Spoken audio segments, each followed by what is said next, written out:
Temple ಹೋಗಿ ಬಂದ್ಮೇಲೆ ನನಗೆ ಸೀರಿಯಲ್ ಆಪರ್ಚುನಿಟಿ ಸಿಕ್ತು. ನನ್ನ ಲೈಫ್ನ ರಿಯಲ್ ಇನ್ಸಿಡೆಂಟ್ ಕತೆ ಇದು. ನಾಗು ಬರ್ಡೇ ಪ್ರಯುಕ್ತ ನಾವು ಹೋಗಿದ್ದು ಮಂಗಳೂರಿನ ಕೊರಗಜ್ಜಗೆ. ಅಜ್ಜ ನನಗೆ ಮಿರಾಕಲ್ ರೀತಿಯಲ್ಲೇ ಪರಿಚಯ ಆದ್ರು. ಅದು ಹೇಗೆ ಅಂತೀರಾ? ಈಗ ಒಂದು ಪುಟ್ಟ ಮಿರಾಕಲ್ ಸ್ಟೋರಿ ಹೇಳ್ತೀನಿ ಕೇಳಿ. ನನ್ನ ಮಂಗಳೂರು ಫ್ರೆಂಡ್ ಒಬ್ರು ಹಾಗೆ ಮಾತಾಡ್ತಿರ್ಬೇಕಾದ್ರೆ ಕೊರಗಜ್ಜ ಬಗ್ಗೆ ಒಂದು ಲೈಟ್ ಆಗಿ ಇಂಟ್ರೊಡಕ್ಷನ್ ನ ಕೊಟ್ರು.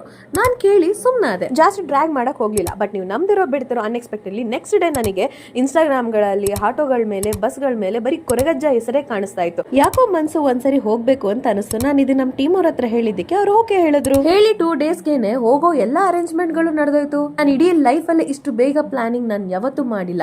ಅಂಡ್ ಈ ಗ್ಯಾಪ್ ಅಲ್ಲಿ ಅಕ್ಕ ಒಂದ್ ಮಾತು ಹೇಳಿದ್ರು, ಅಜ್ಜ ಯಾರನ್ನ ಕರ್ಸ್ಕೋಬೇಕಂತಿರ್ತಾರೋ ಅವ್ರು ಎಲ್ಲಿದ್ರು ಹೇಗಿದ್ರು ಕರ್ಸ್ಕೋತಾರೆ ಅಂತ. ಈ ಮಾತು ನಿಜಕ್ಕೂ ನಿಜಾನೇ.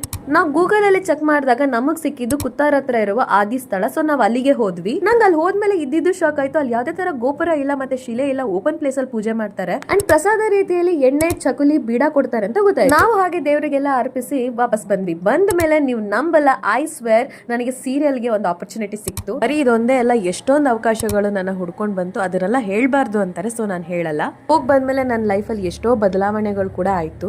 ಸೊ ಅಲ್ಲಿಂದ ನಾನು ಅಜ್ಜನ ತುಂಬಾ ಸ್ಟ್ರಾಂಗ್ ಆಗಿ ಬಿಲೀವ್ ಮಾಡಕ್ ಸ್ಟಾರ್ಟ್ ಮಾಡಿದೆ. ಹೀಗೆ ನಾನು ಅಜ್ಜನಿಗೆ ಶರಣಾದ ರೀತಿ. ಅಂಡ್ ಇನ್ನೊಂದು, ಸುಮ್ನೆ ಏನೇನೋ ಹೇಳೋದಲ್ಲ, ಇದೆಲ್ಲ ನಿಜವಾಗ್ಲೂ ನಡೆದಿರೋ ಘಟನೆನೆ. ಎನಿವೆ, ನೀವೆಲ್ಲ ಯಾರ್ಯಾರೆಲ್ಲ ಹೋಗಿದ್ದೀರಾ ಕಮೆಂಟ್ ಮಾಡಿ. ಯಾರು ಹೋಗಿಲ್ಲ ಬಿಡು ಮಾಡ್ಕೊಂಡು ಆದಷ್ಟು ಬೇಗ ಹೋಗಿ ಬನ್ನಿ, ಒಳ್ಳೇದಾಗತ್ತೆ.